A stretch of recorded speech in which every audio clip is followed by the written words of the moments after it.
lang ang puno niya, pero grabe siya guys. Kumbaga ito na yung last na kanya pa ng bunga niya. Ayan. Ayan. Daming bunga ng kalamansi.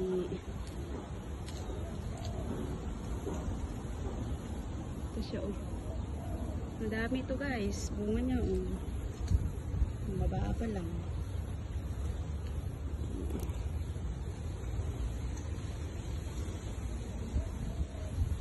Yung ating fresh kalamansi. Ayan si ate, nag-harvest. Hello. Hi!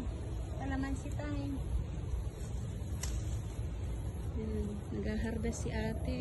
Last na pamunga niya, kaya medyo maliliit na.